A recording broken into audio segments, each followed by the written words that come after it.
well, it's preparing to live stream the meeting, so it's doing that. There we go. We're now live. So welcome everyone to Scrutiny Review Panel 2, Children's Services Ofsted Improvements. I think we are live. So welcome everyone. We'll jump through the agenda items, the ones that we can do quickly. So item 1, apologies for absence. I believe Councillor Rice is substituting for Councillor Summers, who is on paternity leave. And on that note, from myself and the rest of the panel, congratulations to Councillor Summers on the new addition to the family. I believe we also have some more apologies from Judith Chambers Thomas, Andy Denison and Carol Yates. They're the chairs of Children's Equality Group.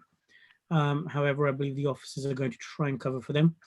Item 2, urgent matters, we haven't got any. Item 3, matters to be considered in private. Again, we haven't got any. Item 4, declaration of interest. Does anybody have any declarations? Nope.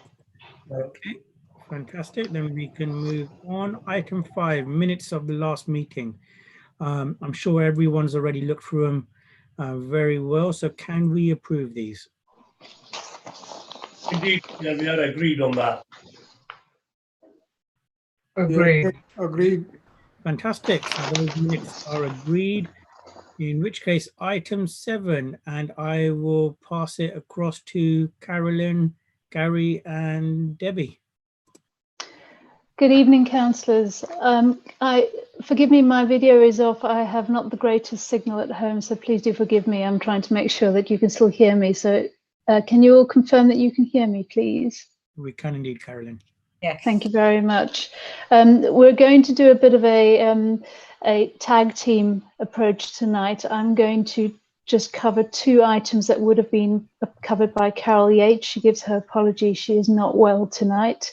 And Gary will then talk you through the slides. The point of the slides was to show you how we understand our performance data and how that determines where we need to pay attention. So we wanted to share the slide pack with you as a panel and give you the opportunity to have a bit of an in-depth look at the data. So Gary will take you through those, and Debbie will then give you an overview of Adopt London West, of which we are the host authority, and introduce you to our adopters who are here tonight. So if people are comfortable with that as the flow of events, Debbie, can you just confirm whether our guests are expecting to go first? No, Carolyn, they're hoping to join at around 7:30. They're putting their little to bed, so it hopefully will work well if we do the other items first, and that I will message when we're ready for them to join. Yeah. Thank you very much. If that suits councillors, then I will carry on. I'm going to start with a bit of an overview of our Children's Services Equalities Forum. Members expressed interest in understanding how we as a directorate have approached the Black Lives Matters movement. It has, as you would expect, been a critically important area for us as a directorate, and we have spent time considering how best to respond. So over the course of last summer, we spent time talking to staff in different ways, in different forums, to get their view on how they wanted to address equalities, and in particular, Black Lives Matter. We had an agreement with staff that we would start a forum, Children's Services Equalities Forum, and we have three chairs that are independent of senior managers who chair that. Judith Chambers Thomas is our senior educational psychologist. Carol Yates is our head of service for care leavers, and we have Angie Denison, who is our head of service for our early help and safe services. The 3 of them chair the forum between them, and they feed back issues that staff raise to Judith, myself, Gary, and Charles Barnard. They have now met 3 times. There is a further meeting this Friday, and they also have a core group made up of 20 members who help determine the agenda planning and the direction of travel for the forum. it's incredibly well attended. I think one of the things that's been the most telling for us is how engaged staff have been with it. On average, we have 70 staff members attend. We have agreed that the forum will focus for at least the next 18 months on all matters of racial inequality, focusing on what they'd like to see change as an organisation, but also thinking a bit about how we work with our communities. One of the things that has been particularly important in this current context is vaccines. I think everybody is interested in how we address the anxieties around taking up vaccines and what that means for particular parts of our population. And we're focusing this Friday's forum on that particular issue. And we have Dr. Vaish Madden joining that to have a question and answer session with staff in attendance at the forum. So we will be focusing now, and I suspect over the next couple of months, with the impact of that forum's session on vaccines and how we can work to encourage increased take-up. You won't be surprised to hear, councillors, that the most affected group of staff in terms of take-up are our Black staff, who are very anxious about taking up the vaccine, and therefore for us it's a particular concern to try and increase that uptake. We have a large staff makeup of Black, Asian and minority ethnic staff, but the bigger proportion is Black African and Black Caribbean, so we want to make sure that we reassure them.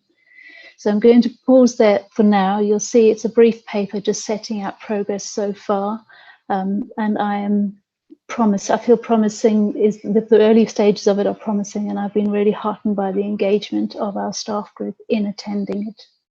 So I'm going to pause there for a second and allow for any questions. Anybody have any questions at this stage for Carolyn?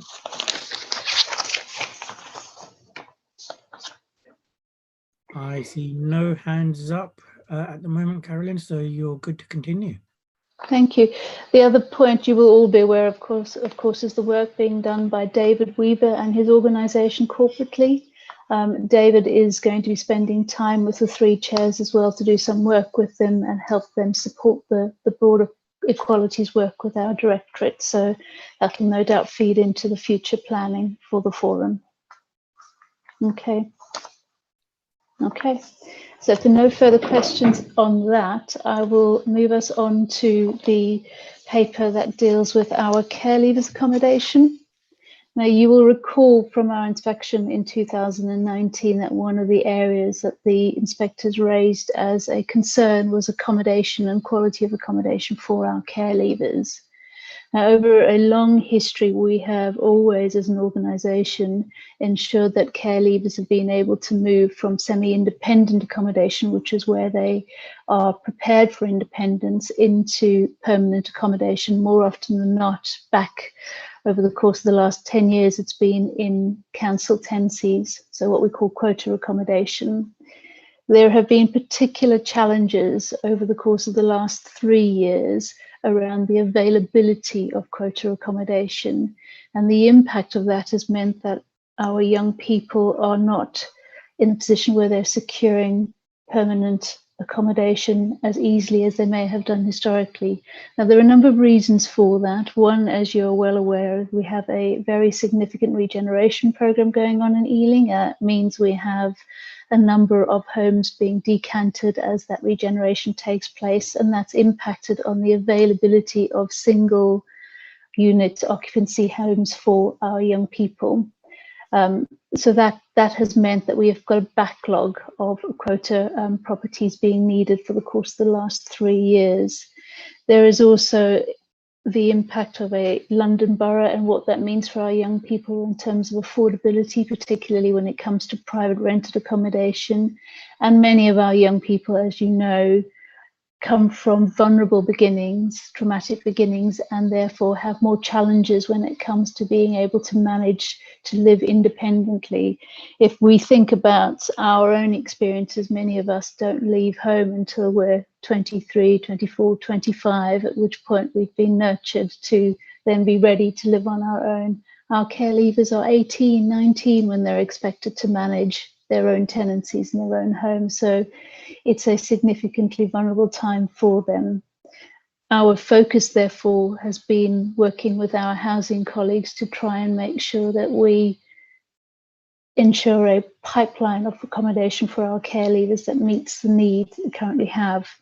We have been working incredibly hard over the course of the last year to try and ensure that we deal with the backlog of young people who've been waiting for accommodation and the young people who are looking to move into accommodation over the course of this year and indeed next year. We currently have about 80 young people who are ready to move into their own accommodation. We've successfully managed to move those who've been waiting since 1920. We normally focus on about 20 quota accommodations a year. And we've managed to successfully house those from the 1920 cohort. We have managed to secure bidding agreement for 22 of our young people this year so far, but only 2 people have secured actual tenancies this far in 2021. So we have considerable work to do. We have a joint housing panel, which I chair with Mark Wiltshire, and there is a bi-monthly meeting with oversight from Councillors Bell, Councillors Johnson, Judith, myself, and Councillor Milliken to make sure that we keep on top of the progress we need to make around care leaver accommodation. In the paper, you will have also seen some feedback directly from our young people. For them, the thing that keeps them up at night, the thing that worries them the most is securing a roof over their heads, which of course is not at all surprising. Not all of them are in a position to manage private rented accommodation, so council tenancies are the most secure way for them to do that.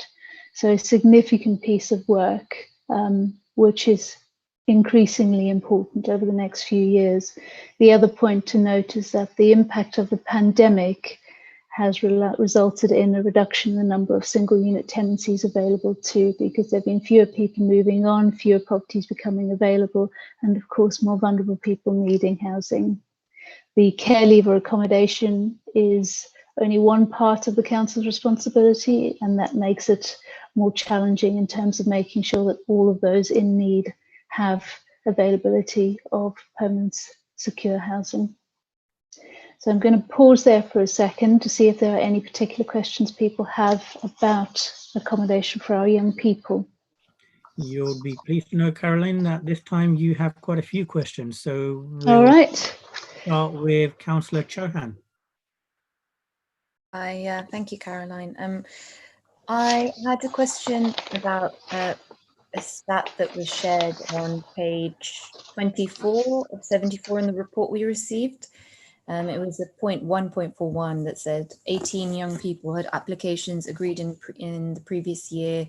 In the last 6 months, 12 young people have secured their quota tenancy, bringing the total to 17 for the year, and 1 is still currently bidding for properties. So I wanted to understand how that compares to previous years. And I know that you've mentioned the impact of COVID, just to have a sense of, and the report does too, but just get a sense of how that's affecting the numbers. And yes, of course. Another question I have is in relation to 1.73. There's a mention about how we've got, difficulties compared to particular complications compared to other boroughs. But I'd be interested to know what we can learn from other boroughs as well. Okay. Close partnership. Should I start with your first question then, Councillor? The figures that you were just referring to refer to the numbers of young people who were due to be housed in 1920, so 2019-20. We have been working on a target of 20 young people into quota accommodation each year. So that was at the point this report was being written, that was dealing with the numbers from that year. So you recall I said we're dealing with a number of backlogs. We now have all 20 quota accommodation secured for 1920 young people, and we're dealing with 2021's quota accommodation, of which only 2 young people have moved. So I'm describing a significant challenge in terms of backlog. However, it's significantly more than was managed the year before. So if we take into account the regeneration program and the impact of the demands for single unit accommodation, the year before that we only had single figures where we were able to secure accommodation move. So I feel heartened by the progress we're making, and what we're now endeavouring to do is make sure that we get the numbers of young people approved very early on in the year, so we can then focus on supporting them to bid to get into accommodation as quickly as possible. So as a reflection on our improvement, that's absolutely something I feel comfortable about, but there is still more for us to do to move those figures through the system more quickly and more effectively. We'll be focusing our activities over the next year to also supporting with additional resource in place to help support young people to navigate the system, be ready to go into independent accommodation and then secure their bidding more swiftly. In terms of your second point about how well our neighbours fare, I think it differs from borough to borough. And one of the things that our neighbours tell us is that they provide accommodation, secure tenancy accommodation for all care leavers, but it is also true to say that they probably aren't all successfully bidding. So they get through the first process, but then still need to bid to find properties. We do know, having looked at it from borough to borough, that it very much depends on what stock they have available and what the demand is on their stock. And we know in Ealing we have a particular high level of demand on single unit tenancies, and that therefore impacts on the numbers available for care leavers. But it's ongoing work, and it is an absolute priority for the organisation. I believe Councillor Chauhan has a follow-on. Yeah, sorry, this is a third question I forgot to mention in my list. That's okay. I recall recently reading a sort of anecdotal testimony online of a young person who had left care, and sort of, I guess, is a real life situation that you're talking about, the difficulties of getting a council house, and they ended up in the private sector. So, you know, from this post, this is a particular one that was aimed towards sort of the Southall groups. It was somebody who was asking on his behalf for mattresses and I don't know, basic facilities, because he'd received a completely sort of furniture-less property. So for those kind of young people who are going out of the care system into private housing, for instance, is there follow-up support for them, for those who aren't managing, you know, who can't wait for a council? Absolutely. So our young people and our care leavers are supported up until they're 25, where they're needed. We do lots of very intensive focus work in the early stages to help them ready for independence, and we also make sure where they're particularly vulnerable that we keep in touch to make sure that they're managing. We provide financial support where it's necessary, and also our young people don't have to pay council tax now. That's a council commitment. We make sure that they are provided with some startup support in terms of getting their flats set up. They have a leaving care grant which enables them to get themselves ready. And Carol Yates, who's the head of service, tracks the progress of our care leavers on a monthly basis and makes decisions to step in where they need additional support to help them if they've managed to get themselves into some difficulty. So it's not perfect for our young people. They have lifelong challenges, many of them, but we do make sure that as a corporate parent, we wrap our support around them as long as we can to give them as best an opportunity as possible. Okay, thank you. Councillor Rice. Thank you, Chair. Yes, so it's actually just really interesting reading the report about the private rented projects, because one thing I find being on the planning committee is that sometimes you're asked to give permission to a development which is a building full of bedrooms with some basic facilities, and also there's a great many communal facilities as well in there, so that a number of people can just live in there and share the space and share the company of each other while actually living in good, decent accommodation.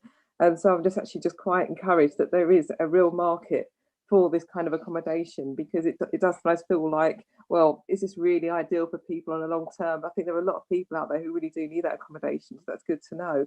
I'm also just interested, reading from page 25, about how some boroughs seem to be misleading young people into believing that they are providing social housing for people, when actually they've just put young people on a social housing list, and how this actually creates an issue for us in Ealing, because young people probably believe that the other boroughs are looking after their people better than we are. So I'm just wondering, how do we deal with the communication on that side to make sure that people are aware of the fact that we are actually doing our best to help them, and not to really be swayed by misleading information that may be put out by other boroughs.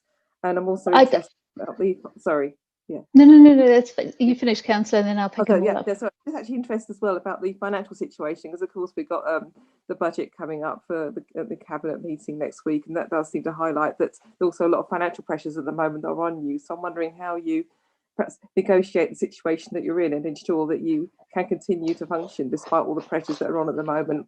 I mean, we've had the problems with the cuts from the government as well as the COVID situation. So I'm just quite interested in that as well, how that's been working out, please. Thank you.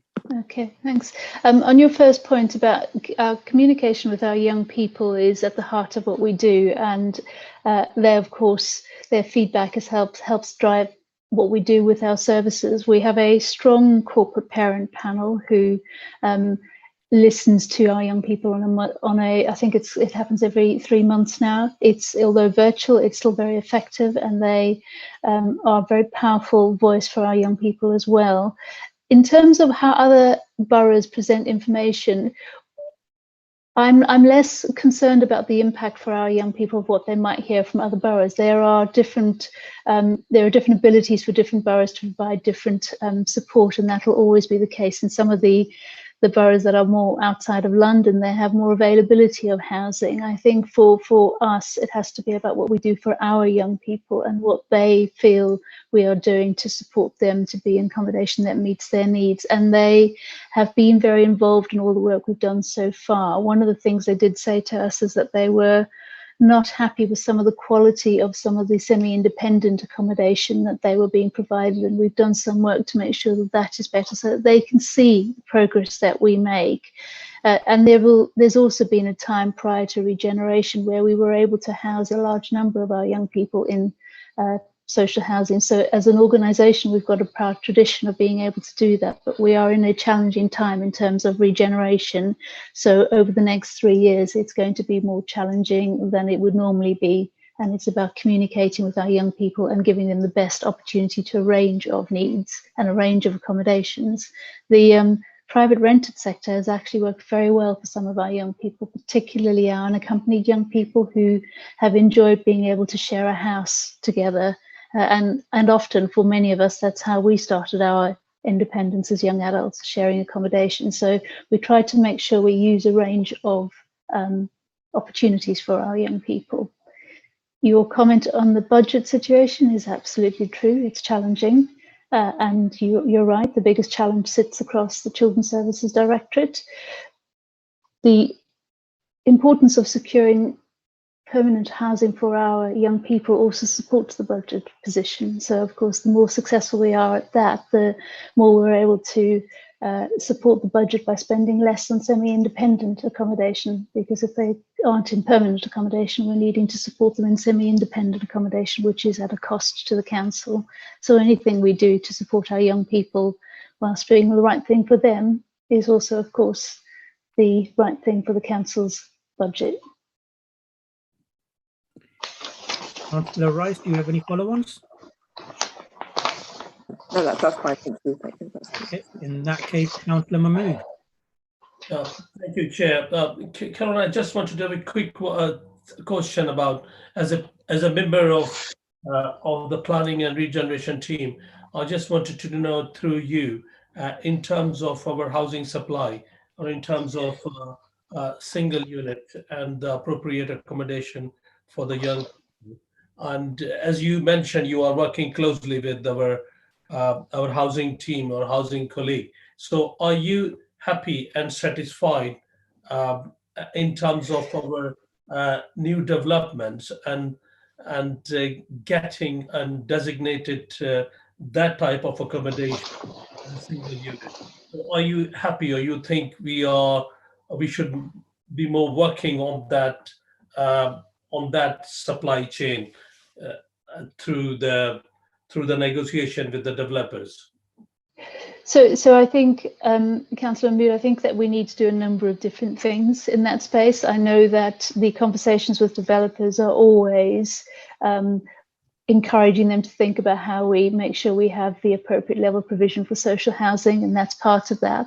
The other bit is to look at what existing accommodation we have as a council and whether we can redevelop it in a different way, particularly when you think about sheltered accommodation and how some of that might be looking at a different way of using it, particularly as some of the accommodation becomes empty. So for me, it's about continuing to be innovative about how we think about the range of property that we have and how we use it to best effect.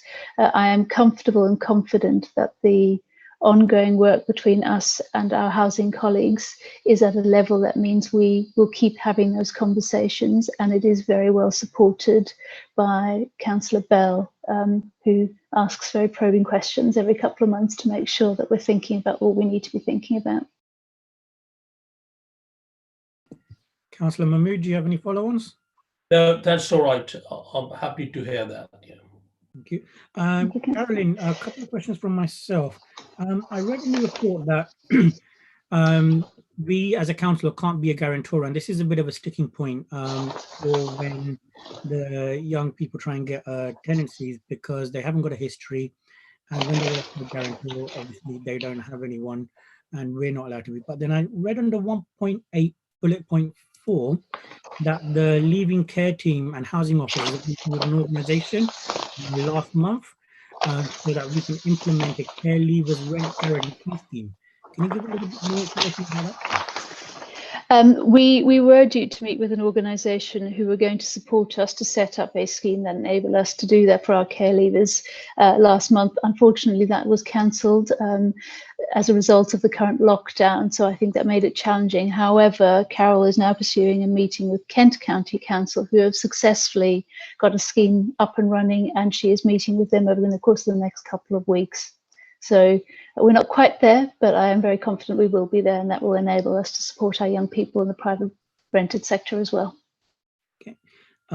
One other question, 3.13. You mentioned that if there was more affordable properties available, some of the young people would potentially be able to move into independent accommodation. And then under the next point, 3.1.4, you said that it costs an average of £350 per week as a council to us, which equates to £1,516 and a few pennies per month. Would it not be possible to subsidise the difference between the affordability aspect and topping it up, basically, so that overall we're actually saving money and the young people are able to move into independent accommodation? Part of what we need to do is make sure that we support them into accommodation that they can stay in longer term. They can sustain it longer term using housing benefits, whatever else they might be able to access, and us topping it up doesn't set them up to do that successfully. So it's really important that we make sure that they are able to do that within their own financial envelope without having to rely on us to top up their rent. So that's the challenge there, and that's always going to be the challenge with inner London properties, which is why we work so hard to make sure it's affordable property. So we would want to move them out of semi-independent into their own place on their own 2 feet, with some support to get them started, but not requiring us to continue on a monthly basis to top up their rent. And just to confirm, the £350 per week, is that for a whole property or for a room in a shared property? So the £350 per week, I'm just going to the right place on the report. Bear with me a second, just to make sure.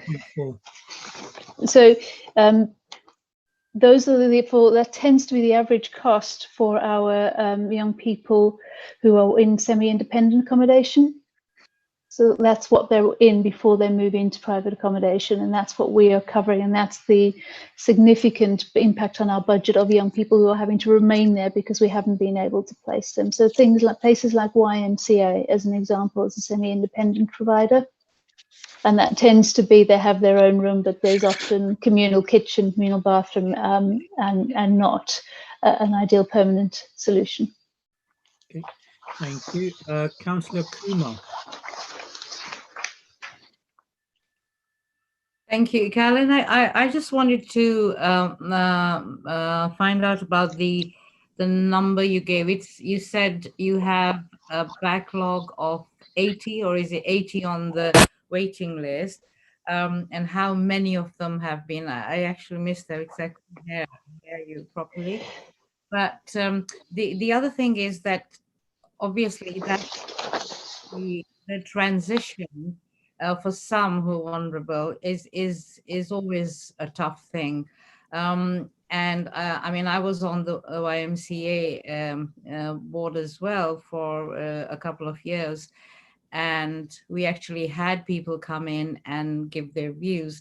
So what my follow-up question to what I've asked is, what happens in the situation where people, young people, find it extremely difficult during the transition period? Do you actually do they get moved? Because you said Jackie checks on them once a month, but I mean, do they actually come back, you know, during that period? Do they come back earlier than when their follow-up is being considered? And how many come back with issues and problems, and you know, how are they Okay. with that transition? I think I mentioned that at one of our pre meetings, and it's always concerned me, and it's still does. Thank you. Okay, so we have on average about 70 to 80 young people turn 18 every year. So that gives you a sense of the number of young people we then need to support into permanent accommodation. So that's the sort of numbers that potentially we would have on a year-by-year basis. Not all will go into social tenancy, some will go into private rented accommodation, and some will have other routes, some go to university. So it really depends on what their needs are. We have successfully so far this year been able to secure housing for probably only a quarter of the young people who need it at the moment, but we're ongoing. It's a building picture. On the support issue, all of our young people have either got a social worker or a personal advisor. Carol reviews cases on a month-by-month basis because that's what she does as a head of service, but their social workers or their personal advisors are in touch with them very regularly. And if there are any particular challenges or difficulties they're having, there's a fairly instant response to those challenges, whatever they may be. So no young person has to wait. If they're needing support in the moment, they are able to access it via their social worker or their personal advisor. And we stay involved until they're 25. Councillor Kumar, any follow-ons? No, I think Caroline's covered quite a bit of what I wanted to ask originally, so, but thank you. Yeah, I would agree. Caroline is quite thorough. I don't think we have any more questions, Caroline, so we're good to continue. Should we invite our doctors in then? Yep. Oh, I believe we have Councillor Anand trying to ask a question. Sorry, I did put my question in the chat. I didn't put my hand up. Sorry about that. I just want to quickly ask the quote on 1.8, which is page 26. Just as we come down, just before it says here, the leading team and housing working with the corporate partners to review the process of the quota process.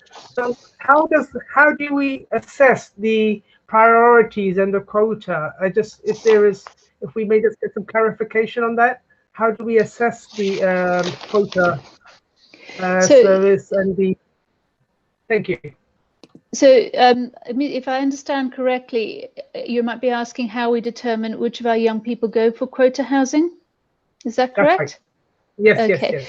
Okay, so we do a detailed assessment of their needs and make sure that we focus for now, given that there is a paucity in terms of quota housing, we have focused on our more vulnerable, because they require the security of a lifelong tenancy. So Carol and her team make sure it's those who would struggle more in the private rented market who are first considered for quota housing, with some additional support as necessary around them. Thank you. Councillor Kumar, is that a new hand or a legacy hand? Legacy. I did put it up 3 times. Done. Thank you, Caroline. Yeah, we can proceed.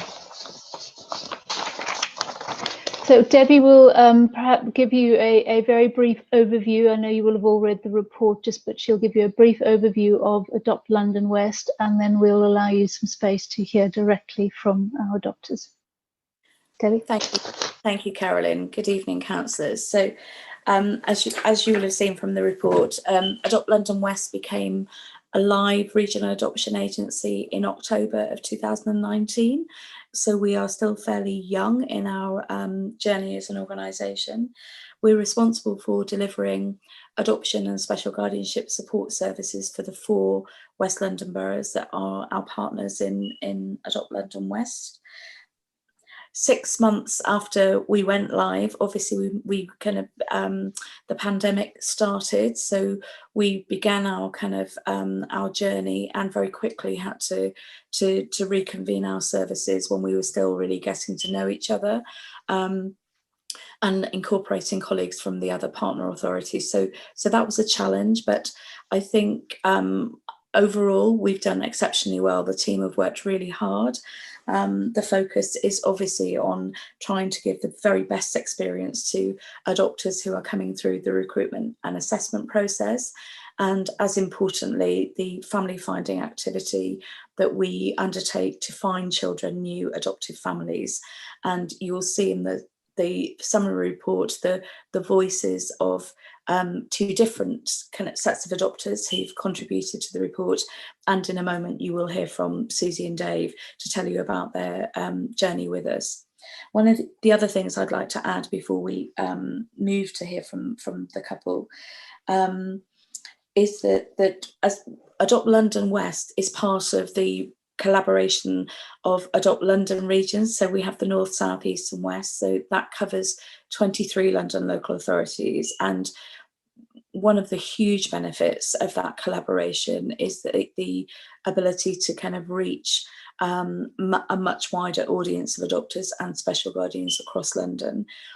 Through the additional funding that the government made available through the Adoption Support Fund in response to the pandemic, allowed us to commission services together very quickly and to deliver services across London in a way that just had never been possible before. So very early on in us going live as a regional adoption agency, we launched into delivering something that, to be frank, was on our kind of forward agenda for potentially 18 months, 2 years ahead. So we've seen lots of benefits, and we can see many more opportunities to work together collaboratively across London to raise standards of adoption services, which Ealing had a very strong kind of reputation and a very strong position anyway, but to kind of raise those standards still further, and to really ensure that we provide equity across London for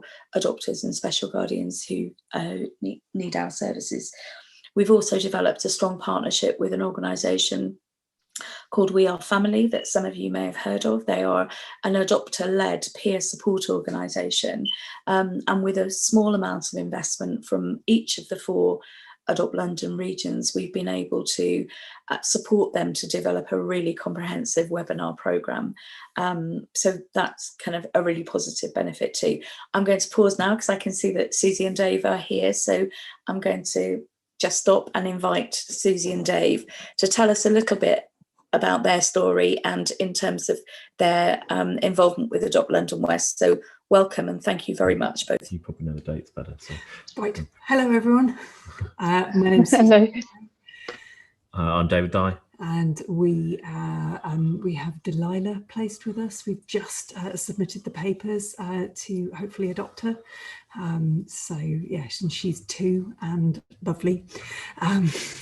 Yes, Yeah, she was placed with us 10 weeks ago, so mid-November. Yeah. We did a sort of transition from sort of the 9th of November. I can tell you the dates. And matching panel was in September. October. So roughly speaking, we had a slightly extended headlines. We had a slightly extended journey. So I first attended an information event in March 2019. I think it was, so quite a while ago. Contacted and expressed interest. Then essentially we had initial conversations, and I think the conclusion was, well, you're not quite ready yet. So they sort of sent us away to do some work, and to come back. So we then made contact again in August 2019. Got through the first hurdles at that point, and then so I think we formally entered stage 1 in September, probably 2019, and started stage 2 early 2020. Yeah, it was like January. June and approved in June 2020. Yeah. Basically, so we didn't hit any of the time milestones, but it took the time it needed to take. Let me pause there. Okay. Thank you, Susie. So can I just ask you to tell us a little bit about your experience of working with the assessing social worker? And we, again, as much as you're comfortable to share, but we know that the assessment of adopters is very detailed. It's very intrusive, it's challenging, and it would be helpful to, for us to hear a little bit about that process for you. Yeah, so this is a relationship business, right? So actually having and it's really weird because you're doing an assessment with somebody, which is necessarily somebody is coming to a judgment, right? Or a team is coming to a judgment, and at the same time you need to have an open relationship, right? And so you need to build a relationship as you're going, and that's a really hard thing to do. So it's a really highly skilled thing for the social workers to do, I think. And yes, I mean, with Dipti, we had a really great relationship. It was really, we had to transition that relationship to video calls midway through stage 2, which was exciting. But we already had enough of a relationship by then. Yeah. That was the really cool thing. Because I met Dipti actually at the original adoption information event. And it wasn't actually originally her that we had the conversation with, but then when they said go away, do some work, that was when she came and got involved. And I think a real strength that she had was identifying sort of strengths and potential, essentially. That she's and she's just this incredibly empathetic person, like in terms of building those relationships and so on. But also she communicated really well that there was this whole team of professionals behind her. So that, Ealing makes team decisions, and then as Hounslows come on board and so on, we've had contact with some of the Hounslow team.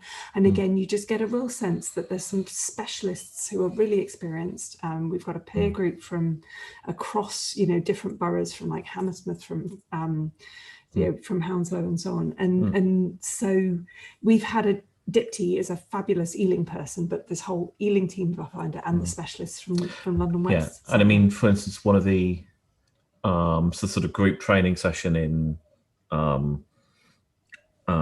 stage 1, then that you get to meet a whole bunch of people in the team there, which actually then it sort of means you can put a name to a face when you're further down the track. And that's really useful, actually. That's really useful. And they've given you a few sort of case studies and stories, so you are like, okay, so this, you're building relationship there. That really helps. I think one benefit, because during the stage 1 training, we met the child psychologists, and you got the impression that this might be either a new resource that had come on board. It did. Yeah. And I mean, we've actually got a Dipti again, wonderful. We've got a follow-up appointment that she's just arranged as a proactive kind of, this might be helpful for you. So yeah, again, that's a resource that we've had access to that's been a real strength. Yeah. Do we pause there? Yeah. We can talk a lot. Thank you so much. And maybe before we open up for any questions, if that's okay, maybe if you could just give us a little flavour of how your life has changed since Delilah has joined your family. I mean, you go from naught to toddler in a matter of, like, in some respects, it's like it's been a year and a half, but in some respects, it's like weeks. So you know, lockdown. I mean, I'm going from being, you know, pre-COVID, going up to Derby to Rolls-Royce once or twice a week, away at conferences for like 4 or 5 weeks a year, sort of thing. And then I'm on paternity leave and have been, or share parental leave for 16 weeks, and you're in toddler. And that's a big change. There was this huge, because we were like, okay, at what point do we become mummy and daddy? Anyway, so basically the foster carers had introduced us to Delilah as mummy and daddy. She'd shown them the photo. And so we walked in, it's like, mummy, and we're like, okay, here we go. And there's lots of things like that in adoption where you're just like, okay, let's sort of, here's my heart, let's walk in and see how this goes, and then just sort of roll with it. Right. So, and you've got to sort of be a little bit happy-go-lucky like that. But she'd had fabulous foster carers, like really good foster care. And I mean, some of the things you're doing, you're just like, this is the most emotionally intense thing that you ever, I think, you could ever imagine doing. This is by far the most emotionally demanding thing. I don't want to be tested on that. And things like, you know, lockdown 1.0 was quite good in that we spent a whole bunch of time in the tunnel of just us in this flat. And then lockdown 2.0 was transition as far as we were concerned. So we were commuting up the A40, and then we're in, and then lockdown 3.0. Well, toddler adoption anyway. Who cares what's going on in the rest of the world? There's nothing else. This is what we're doing anyway. So, and it would be nice to go and see some other people, and to have more people to talk to. There's sort of definitely things by doing this in lockdown is harder. But at the same time, you're not mourning a lot of things because they're all gone anyway. Yes. So no, it's I suppose one thing that's worth mentioning is that Delilah has a sibling who's still with the foster carers, and that was something that again we got particular support around. And it's worth saying also in the matching process. So we are churchgoers, and again, one of the features of this, slightly unusually, was that the birth mum had said that she wanted Delilah to be baptized and be brought up as a Christian. So we're like, well, we can definitely do that.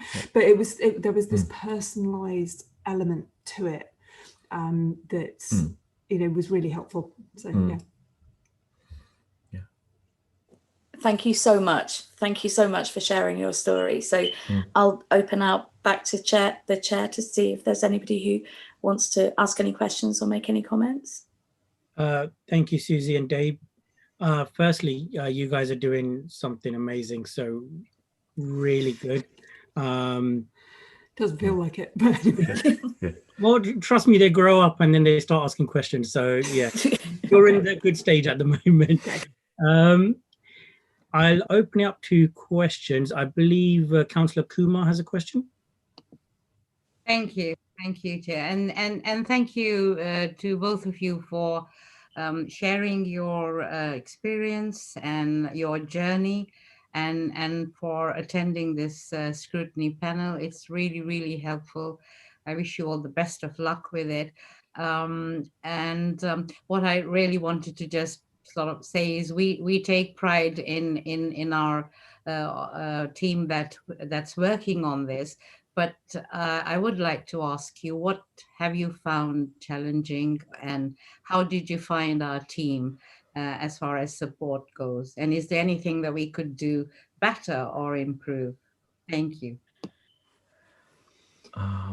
Let's see, I drafted something in writing on this. I mean, the team have been really strong, like just real professionals, and one had the sense of a team that had been around for a while as well. So yeah. I mean, there's things like, so you sort of, you as you feel your way into it, you're like, okay, so constitutionally, you know, this person is set up to represent this this person in the process and this person in the process, and look after each different aspect, and therefore you're like, okay, so and that's really helpful because people, everybody's represented, if you like. And that's, we had our own advocate, like Dipti having scrutinized us and like explained it, but then to some extent becomes our advocate in the system. And well, Delilah's advocate. And similarly, the foster carers have their monitoring social workers on. So that's really helpful. And Child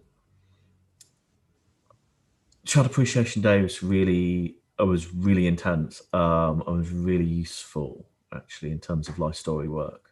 Because this is a day when all the people, like past social workers, like have foster carers, like it's essentially her story so far, the stuff that you wouldn't. But just the things that aren't, not everything can be written down in a document, and you get somebody. So it's different when somebody says it as opposed to somebody writing it down. Sure.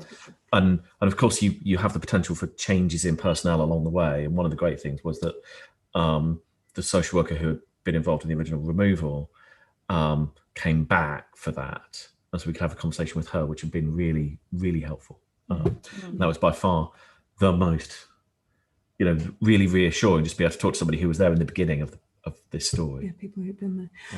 It's interesting because it's not an issue with the system. When you're going through the transition, there's a lot of moving pieces and that need to fall into place. So that was kind of interesting, trying to get that timetable fixed. So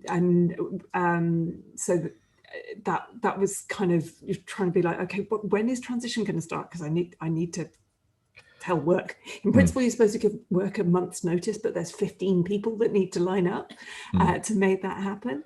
So that was kind of interesting. And then once you understood everyone who was involved, you're like, okay, I get why that's happened, and our employers were really supportive. Yeah, so, and I mean, I work at Imperial College at university, and they were, we had the conversation in January 2020. That this was likely to happen sometime this year, or would hopefully happen sometime this year or next.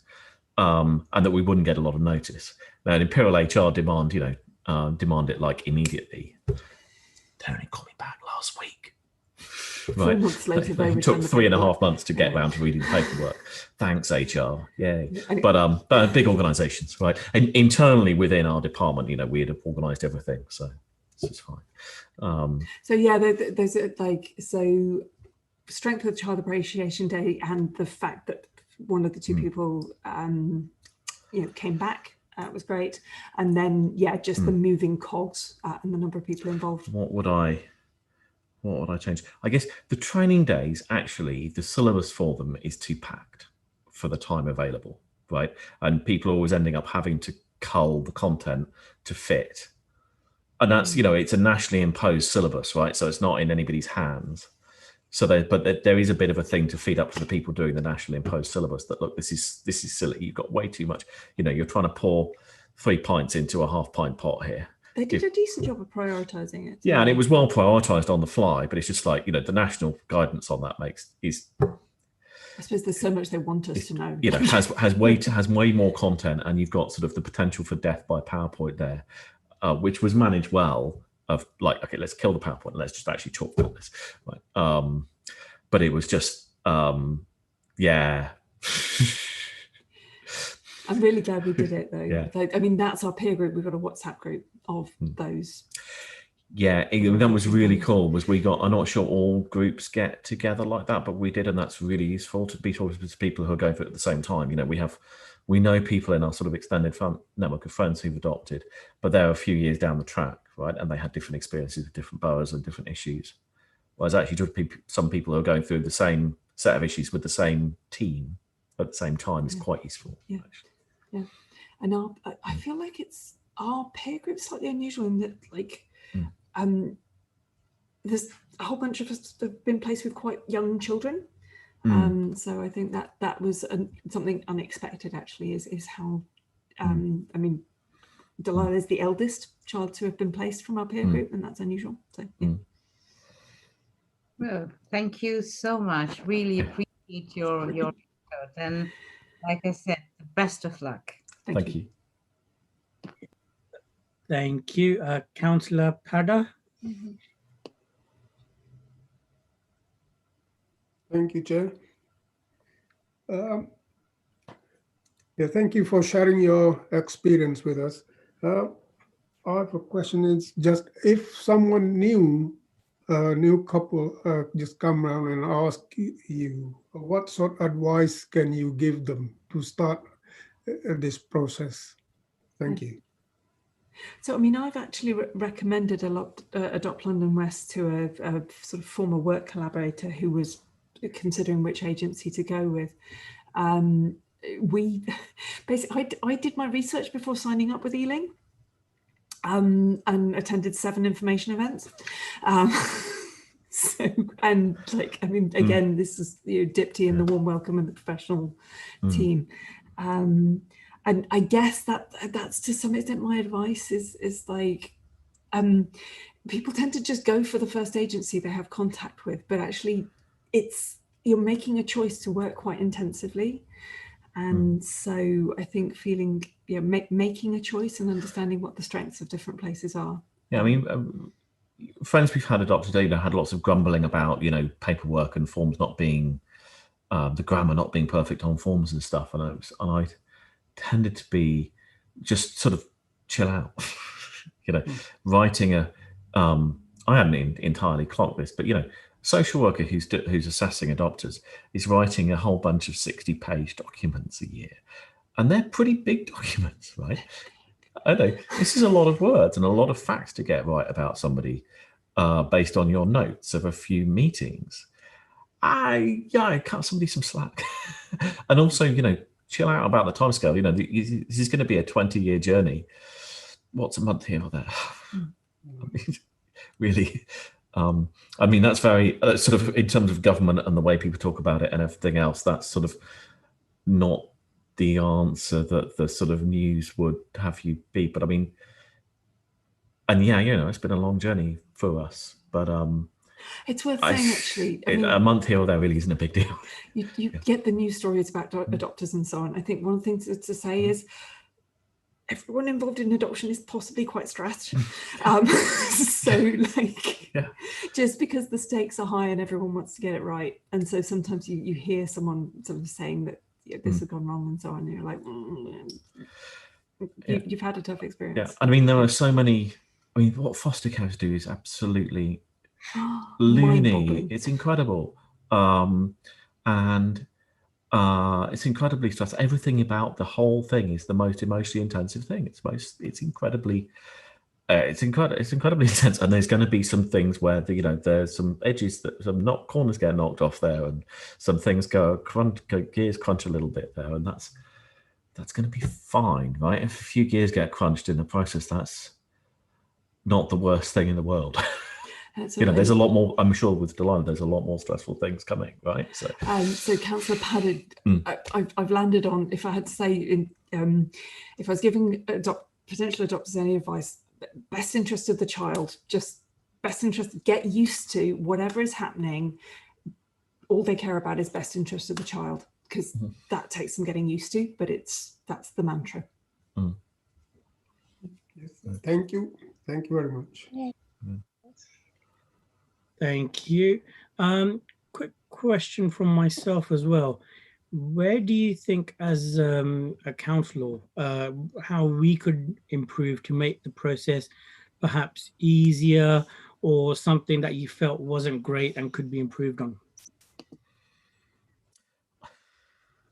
And this is I'm picking at tiny things here. So things like in our sort of little group of people who are going through stage 1 training together on WhatsApp, you start to sort of go, oh, okay, so there's like a drumbeat here of when panel meetings are and this sort of thing, and just in terms of expectations management, once you realise that, you're like, oh, okay, so this will tootle along and probably be that panel the one off. Okay, sure, and that we got from our group, and that if you were adding more things into the training, which I've just said is overpacked, right? Then there's sort of some things like that about timescales and how the bureaucracy works, right? I'm a big organisation person. I'm used to working out how big corporate bureaucracies work. So if you say, oh yeah, so this is our process and this is how things stage through, I'm like, okay, I can work with that. that just reassures me about the world. But that's probably just me, right? Yeah, it's a really interesting question because, I mean, having worked in the charity sector for a bit, what you realise is that work with vulnerable children and young people is kind of this specialist niche that the vast majority of the world know really little about. So if you as counsellors are interested in it, then just speaking to the team, getting to know it a bit, I think would be like, I'm all about more people understanding how this stuff works and what's at stake for the kids. So yeah. I mean, this is a bit of a side. A friend of mine works in housing in used to be Westminster and has moved boroughs a few times, and he's now sort of moderately senior in housing. And one of the things, she actually quit a job at one stage because she was afraid of it wasn't annealing. what happened in the Baby P scandal, whereby you get strung up as an officer because of something that you could not have, because of a truck that hit your organisation and that you could not possibly have done anything about, and the politician needs somebody to blame. And I guess the thing is counsellors, as people who are holding people to account, go and see what the job looks like for them and ask, what keeps you up at night? What do you worry about? What makes you not want to do this job? There are jobs in Imperial where I'm like, who would want to do that job? I'm quite happy being a researcher. I wouldn't want that job, but somebody has to do them, right? So go and, if it's counsellors, one of the things you can do is support your officers actually, and go and see what their world looks like. Because it's just, these are really hard jobs and you've got a lot of exposure in your career to things that you can't possibly affect. Well, can't control. They do it because, And that's just, I know I would find that hard to live with, and I do jet engine safety, right? That's my day job, is going and helping Rolls-Royce do, make sure planes don't fall out of the sky. And I think what I do is quite relaxed in comparison to this. I mean, it is quite relaxed in comparison to this.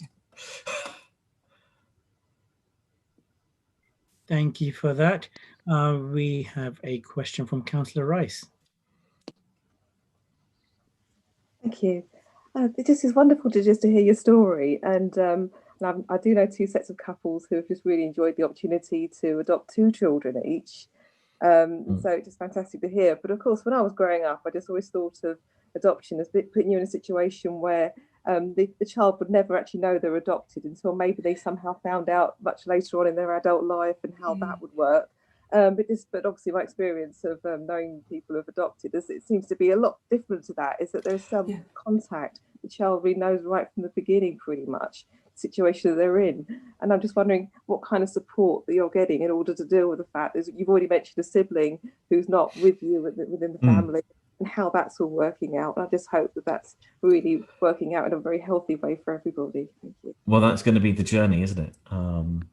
So we've had direct contact with Delilah's brother a couple of times already since placement, and we've had phone calls with them. So that relationship, the plan is for that to very much continue. We were open to direct contact with the birth family, but the mum isn't currently engaging. So we've just drafted the settling in letter for her, and I'm waiting for feedback on that. And we're starting to figure out how to talk to Delilah about why she's with us, essentially. So she remembers her foster family and misses them a lot, but she was very young when she moved there. So we've started to use language about forever family. We've just put in the paperwork, so we'll be forever family. Would you like to be a forever family? That kind of thing.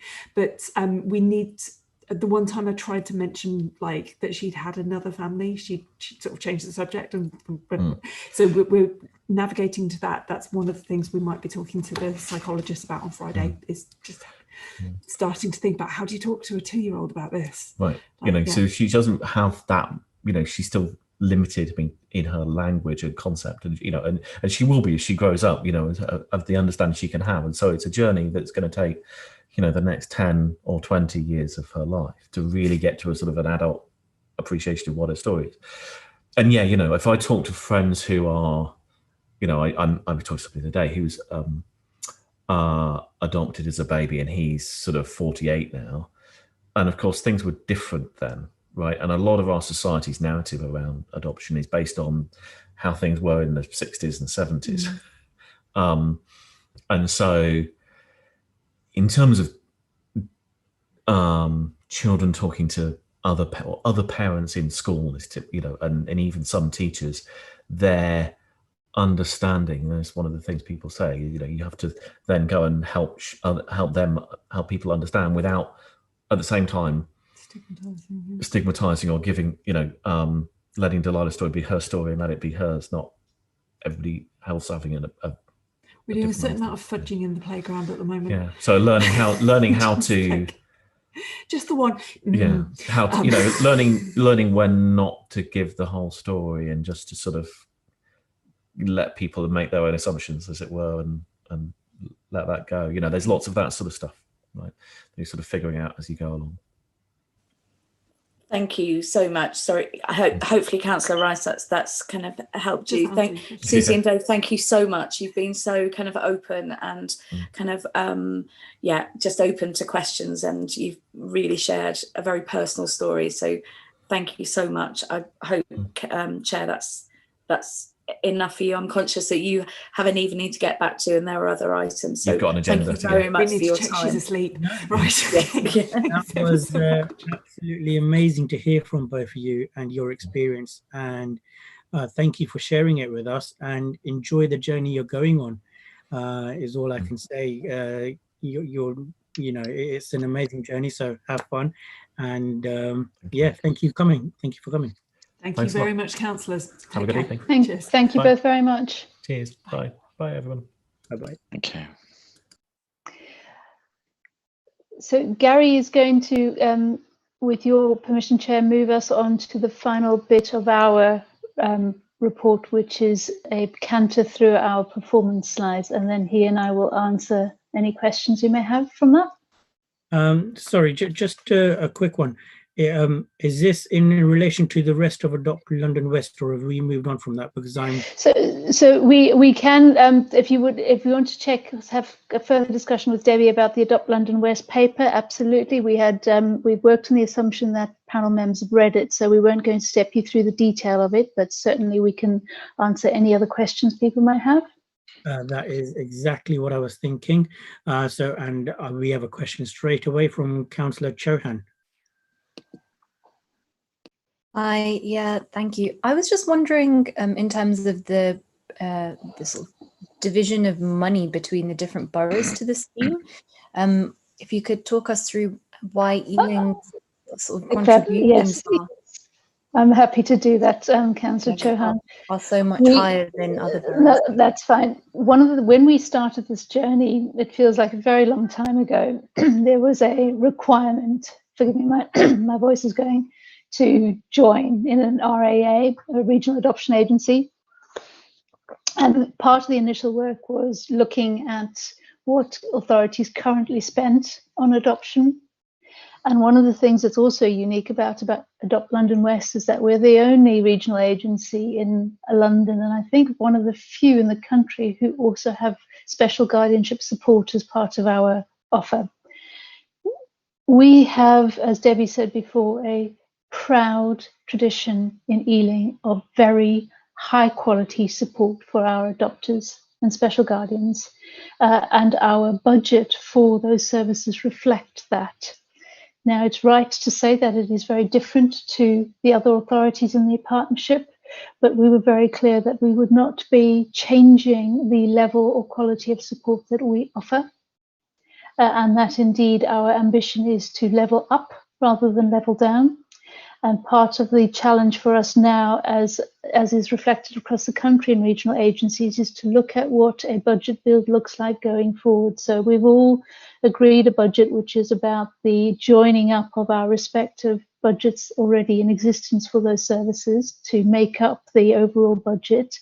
Going forward, we are then looking at how we change some of that budget contribution to reflect the amount of work in the system, and those conversations are in early days because we still have another couple of years of the budget as it currently stands. But you are right to point it out. It has not gone past anybody's attention that we have a bigger share of the budget, but it's because we've started from a position of very high quality support for our adopters and our special guardians, which is why you will get the feedback that you've just heard from the couple we've just been speaking to. I hope that answers your question, Councillor Chauhan. Okay, I'm getting a nod from Councillor Chauhan. So, Councillor Wright. Thank you, Chair. Yes, I was just reading the report. I just really did welcome the fact that the government are just so supportive of adoptions, really want to help encourage adoption. And I was just wondering about the support that we're getting in order to increase the diversity amongst adopters. I mean, one thing that comes to mind is how we really encouraging LGBT communities to consider adoption. There's certainly a huge controversy at the moment about surrogacy and how that some people would prefer it if that really wasn't the kind of the first port of call really for LGBT couples and all who do want a child, that maybe it'd be best if they could look down the adoption route, and if we just make sure that they really understand that that's an option for them, please. Thank you. Carolyn, shall I respond to that? Thank you. Yes, yes, absolutely. As from the starting point for Ealing, we had a very strong connection with the LGBT community, and kind of was kind of very much set the scene in terms of the recruitment and assessment of gay adopters. And as part of the Adopt London partnership, we are very much kind of continuing that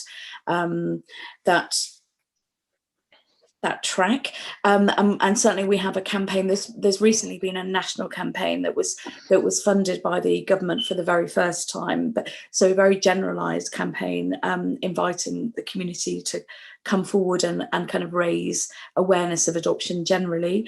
So part of that campaign was also making clear that the images and the messages were also coming from the LGBTQ community, and we have coming up later in February and March, we have a specific London focus on the LGBT community too. So it's very much in our minds, and our blogging and messages, and our website, if you ever have time to have a look at it, very much reflects images of gay couples. So we're very kind of keen to promote that. We also have a partnership with New Family Social, who are an organisation kind of founded by kind of gay adopters, and really encouraging the community and support network of peer-to-peer support within that organisation too. So we have strong links and are very, very keen to encourage more gay adopters to come forward.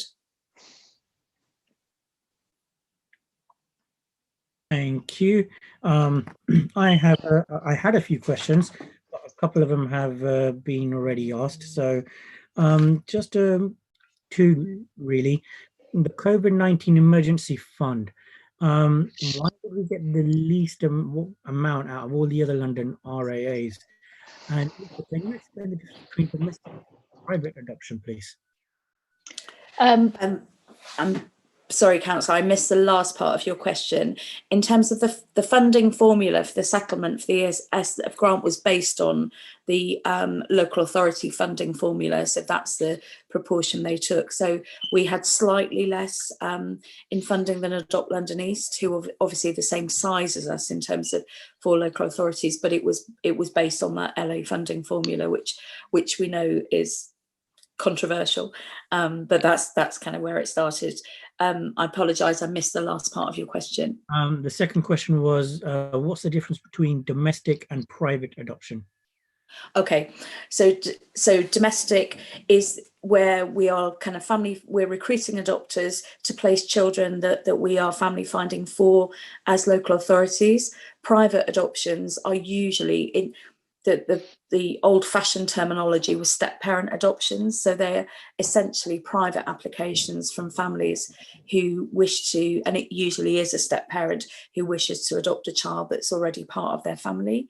And the other aspect of that is also inter-country adoptions. So we have a contract with the Inter-Country Adoption Centre, who will manage the adoptions of children who are coming in from other countries. So the domestic refers to those children who are most usually coming through care proceedings or are looked after by the local authority. Just one other question. Under the adopters' experience, Dom and George, they mentioned they were refused in East London as they didn't meet a criteria. Do we also refuse like that? And what sort of criteria are we talking about? Why did we accept if they were refused somewhere else? The question of kind of criteria is something that actually the government have been very keen for us to address as the National RAA Leadership Forum.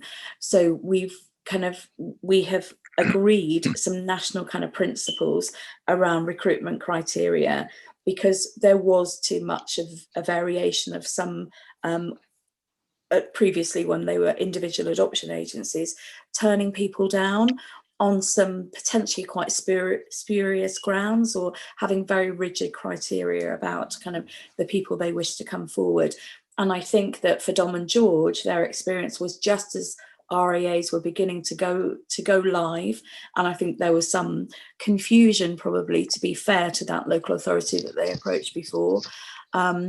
But I'm very pleased that they decided to come to us, and we are really wanting to welcome all kinds of adopters who are coming from with very different backgrounds, some with kind of proven kind of parenting and childcare experience, some not, some who are older, who are kind of coming to adoption kind of later in their lives. So for a whole variety of reasons, but I'm very proud that our team are very inclusive and really want, and you heard a bit from Susie and Dave, their story wasn't entirely straightforward at the beginning of their journey with us, but the social worker that was assigned to assess them really thought about it and really reflected with them, and as you heard, sent them away, if you like, to do some more work. So we really don't want to say no. We want to kind of help people to think it may not be the right time for you now, or this particular circumstance in your life needs a bit more looking at. But we're really keen to progress applications from a whole range of people. So we're really pleased that Dom and George chose to come back to us. Thank you. I can't see any other questions from any other councillors, so we can carry on. Thank you. Gary, I think, is going to attempt to share his screen. Are you able to do that, Gary? No, I'm going to struggle with that. Okay. So if I don't, councillors, good evening, and thank you, Chair. If I just make a reference point to the slides from where I'm talking from, it's page 30 in the pack. So essentially this data pack is just about an exploratory review of our children's performance following on from our Ofsted priority action, and this data that I'm going to briefly take you through refers to our front door service as well as our longer term teams. So their activity is centered around children in need and child protection and some looked after work. So just under the key progress and areas to note, we've got an increasing demand year on year. So from April to November, so far we've had just close to 8,500 contacts. So what we mean by contact, if anybody makes contact with the MASH, or ECHAs as we call it, the front door, so they have some curiosity about a child. So that just gives you a bit of an overview of people making contact with the service during this financial year. When we look at what we refer to as conversion rate, so that is people who are concerned about a child making a referral through the front door, and that referral is acted on. So a family would get a statutory involvement. So essentially, we've got about a 28 to 30% conversion rate of the total volume of contacts that are coming in through the front door. So that does create a busy service. There's lots of families who need either early help offer or statutory. And just briefly looking at our re-referral rates, what we mean by that is, we may have been involved with the family, and at some point later on, the family is referred back into the front door. So currently, we're on about 23%, and we've got a national average, which is more or less on par with that. When we look at section 47, what we mean by that is where we've investigated children at risk of significant harm. So our total number to date is 611 compared to 903. So there's been a reduction this year. And when we talk about CP re-registrations, at about 22%. So these are children who were previously on a child protection plan, when they've come off the plan and then they go back onto a plan. So that means there could have been a change in their family circumstances, and the child protection plan is the right plan to meet the child's needs and to keep them safe. Our year-to-date performance for child protection conferences is sitting at 65%. So this is at the start of a child protection investigation, you have about 15 days in which to go to conference. So that's the measurement. That percentage is below where we'd like it to be, but that was just part to some disruption that we had in March and April of the year. So those are some of the highlights. Gary, I wonder if a way to manage this, Gary, is to just pause there for a second. Okay, sure. The remaining slides, councillors, go into a bit more detail about some of the points that Gary has raised. So if we pause here and see what questions you have, that might then enable us just to go to the relevant slide rather than step through every single slide which deals with some of the points Gary's already made. Does that make sense? It does indeed. So does anybody have any questions at this stage? I'll kick it off. Thank you, Councillor. We had quite a high inquiry rate in November. Was there a reason for this?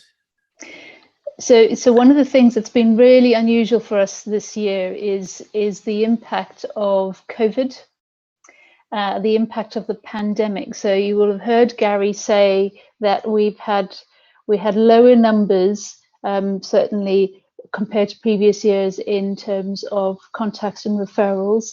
And what we also know is that the impact of schools returning after various lockdowns then resulted in quite a lot of peaks. So when we went into lockdown in March last year, it was like somebody had turned the phones off at the front door. It was very, very quiet indeed for quite some period of time, unusually quiet, and that was across the country. And the referrals and inquiries we did have coming in were from the police in the main, and then from health. Some of our biggest numbers come from schools colleagues, and with schools dealing with what they were dealing with in the first lockdown, that was very, very low as everybody was trying to manage getting children schooled at home and dealing with what they needed to do there. So what we then saw was when schools started opening back up again to broader groups of children, we saw those numbers go up, and in November and December we had particularly high numbers coming in from schools, really high, and that impacted on those numbers that you're asking about now. And schools, of course, are some of our most important lines of sight on children who are at risk. So our partnership with schools is critically important in identifying those of our children and young people who are at risk of harm. Okay, so just following on from what you said, Carolyn, obviously schools are technically closed at the moment with a lot of children studying from home. And they provided the second highest number of contacts and referrals. So how are they or we making sure that actually children are still being, I suppose, safeguarded properly, and what are we doing to help them? So what I would say is we've learned an awful lot over the course of this pandemic about how we make sure that we have a line of sight over children and young people who are vulnerable and who are at risk. Those who are open to us already, we continue to visit and see, as is our responsibility, but we also have high levels of communication with schools colleagues.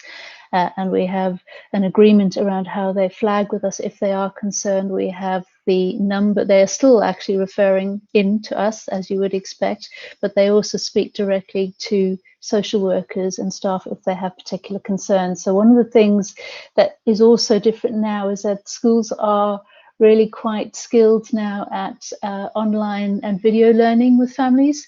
and they are very quick to take note when they haven't been able to see a child online on video, and they are using that as another way of tracking vulnerable young children and contacting us. You do, of course, have a panel member who can give you first-hand view on what it's like for schools at the moment and how their interaction with us is supporting the safeguarding of young people. So I might invite Paul to give his view on that, if that's okay. Of course. Yeah, so as Carolyn says, I think the situation has become more sophisticated over the period of last year from lockdown to return to schools through the present lockdown. The systems have become much more refined. It is worth bearing in mind that the number of children in school at the moment is higher than in the first lockdown, and the number, I think, the number of children, vulnerable children, is higher than it was in the first lockdown. So, as Carolyn says, there's a greater line of sight, and for a multiplicity of reasons now, more children, more vulnerable children, more daily contact with online learning with that support. It doesn't detract from the fact that there are a lot of pressures on parents and families, and that they do manifest, and that they're hopefully quickly picked up, and particularly families with vulnerable children that may be living in very difficult accommodation. So it definitely has got a heightened agenda within schools, and I think schools have had a kind of rapid learning experience over the year to really come to terms with the mechanisms needed to safeguard children that we can see, and that to safeguard children that we're seeing physically, but maybe more established contact through other ways. Thank you, Paul. What I would also want to note, councillors, is that what we have no doubt about is increasing demand and increasing need. The impact of this last year, I think, will be felt for some time to come, and the impact on families who are already vulnerable there's absolutely no doubt in my mind that we're going to feel it as a service.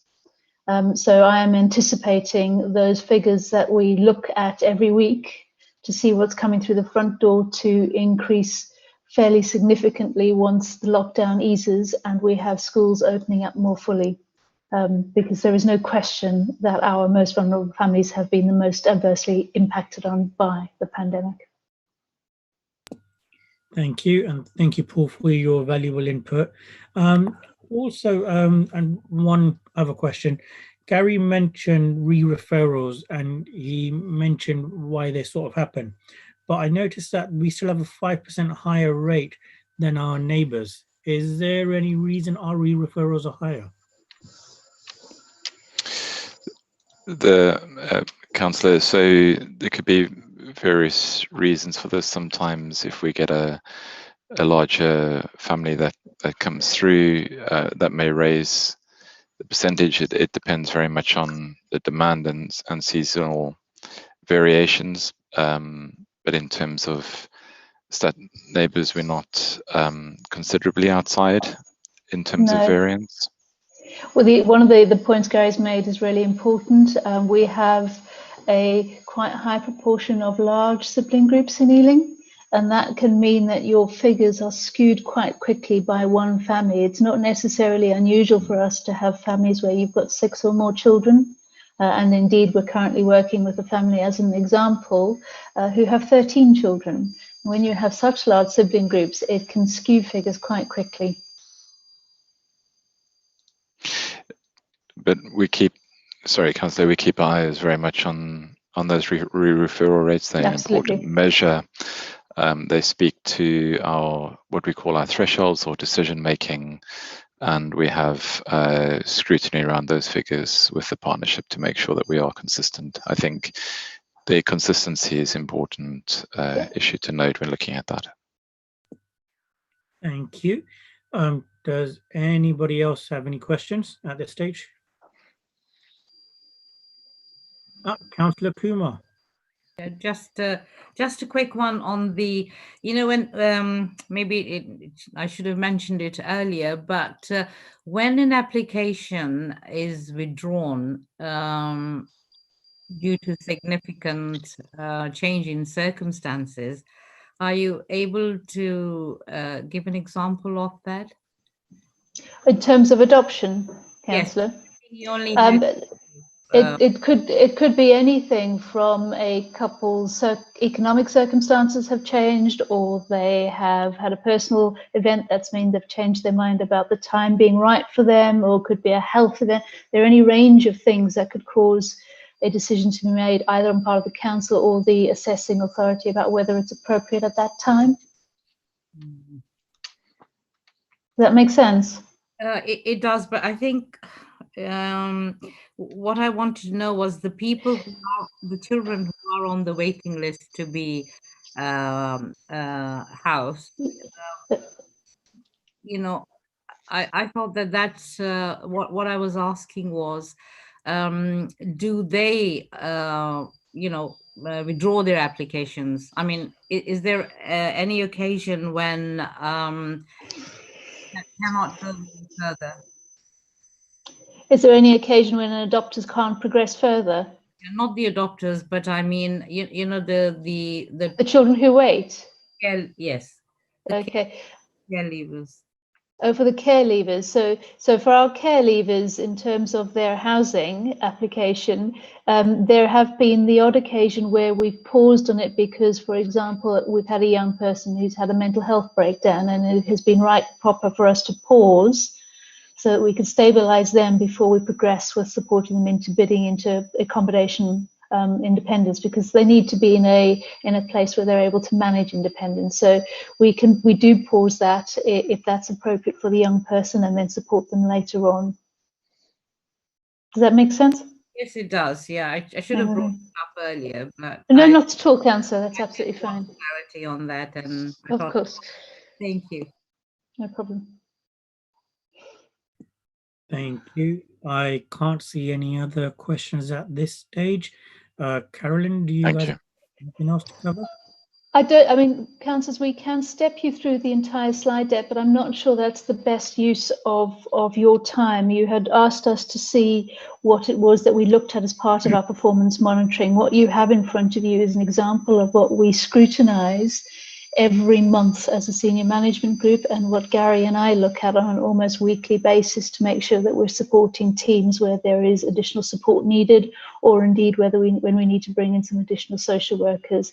The other bit of the conversation that's really important, as Gary mentioned, is our partnership. We have a children's safeguarding partnership that meets regularly, and one of the things that partnership does is make sure that from a children's services perspective that we are working closely with them to safeguard our vulnerable children, and we look at data like this from across the partnership at that board as well. And Paul is a member of that partnership, so sees Gary and me fairly regularly. I agree with you, Carolyn.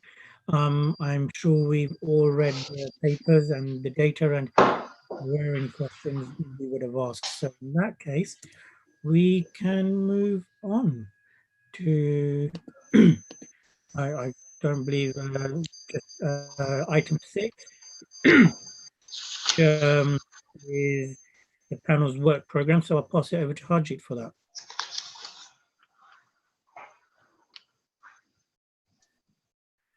So then this is the penultimate meeting of the panel, and the next one, which is on the 31st of March, has got one other item, which is the Ealing Children Short Break Service Provision at Haydock Avenue, as well as the panel's draft summary final report. So the panel will have looked at 3 meetings, things around the children's services and inspection improvements. So what I would urge members to do is to think about what recommendations they wish to make as a result of what we have considered at the last meeting, this meeting, and what we'll be looking at the next meeting to see what sort of recommendations we need to make in the final report. Thank you, Harjit. Obviously, echoing what Harjit said, if over this meeting and the last meeting you have any recommendations, feel free to email them to Harjit and myself and Seema. Obviously, for the last meeting, what we'll be looking at, that we can discuss in the night or email following that. We have our next meeting. So next meeting is Wednesday, the 31st of March. Before I finish the meeting, I want to say thank you again to Susan Day for giving up their valuable time and sharing their experience with us. And congratulations to Councillor Summers once again. Congratulations, Councillor Summers. Thank you all. Thank you. Everyone have a good evening. Have a good evening. Take care. Thank you, councillors. Thank you, everybody. Bye-bye.